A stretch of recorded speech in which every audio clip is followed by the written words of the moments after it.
Hello everybody and welcome back to AJJ. I'm your host Aiden, alongside me Jack and Jack. We got some big topics on the board today, going over the World Cup and the US Open. We are taking calls all day today at 1-800-CALL-US, and this production is sponsored by 1-800-FLOWERS. Get your flowers there. We're going to open up today talking about the World Cup. Jack, what do you got? So the World Cup is a very interesting time of the year. It's where people from all different nationalities can sort of bond together and love soccer as it should be. And there are a lot of very interesting teams in it, including teams that are playing right now, which are Senegal and Poland, and Senegal is obviously winning that game.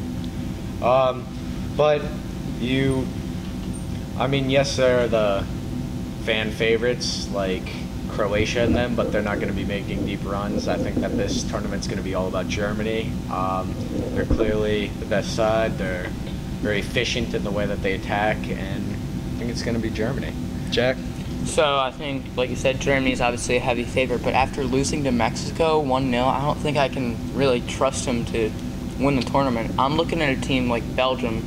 Belgium won their first match 3-0 against Panama. Obviously, Panama's not the strength of opponent that Mexico is, but they won with dominance, and they clearly showed that they were the better team in that match. Germany did not look good against Mexico. I feel like Belgium, with their attack, their goalkeeper in Courtois, I think he's one of the best goalkeepers on the planet right now. And I just think they're all around a very balanced team and a team that can scare you and score a lot of goals. If I may say something too, you can't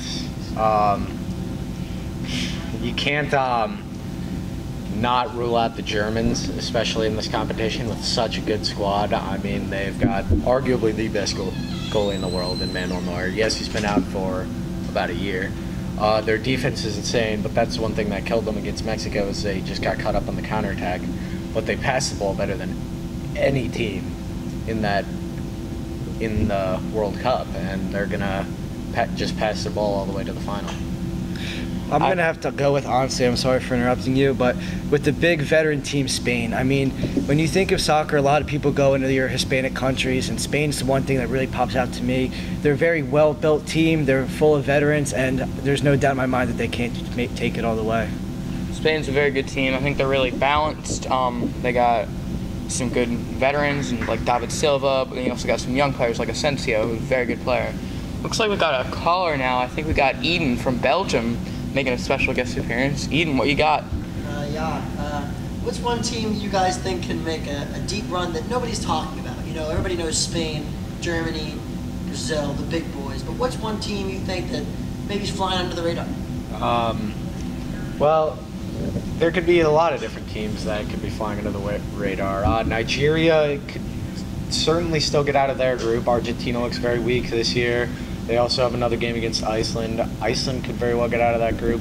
But for me, my dark horse to make a deep run is going to be Croatia, with the likes of Luka Modric, Ivan Rakitic, Mario Mandzukic, and Subasic in goal.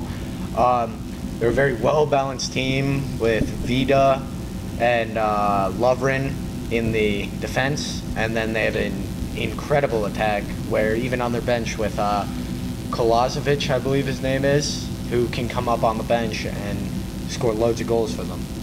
I agree. I think Croatia's a good dark horse team, but a team I'm looking at dark horse, how about Mexico? They just beat Germany.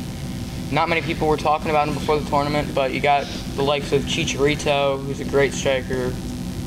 In net, you got Memo Ochoa, who I think is a very underrated goalkeeper. You got Lozano, who I think is one of the best up-and-coming players. He's going to be like the James Rodriguez of this tournament. He's going to get a big deal after the tournament with a big club.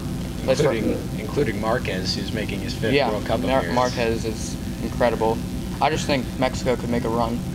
And moving on for the World Cup, we have the major golf event that just ended, the US Open. Jack, what you got up with that?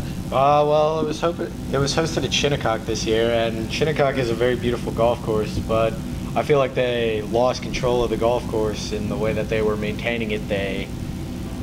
There's little to no humidity there. It was very windy, and when that happens, your greens are going to dry up a lot quicker, and when that happens, we saw a lot of players making putts and their ball would just roll all the way down back onto the fairway.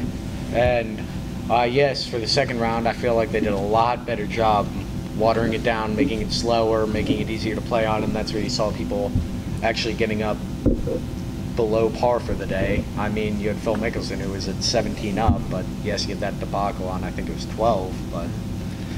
And going with those crazy greens, Phil Mickelson had a putt. He went over and he stopped it. Jack, what do you think about that?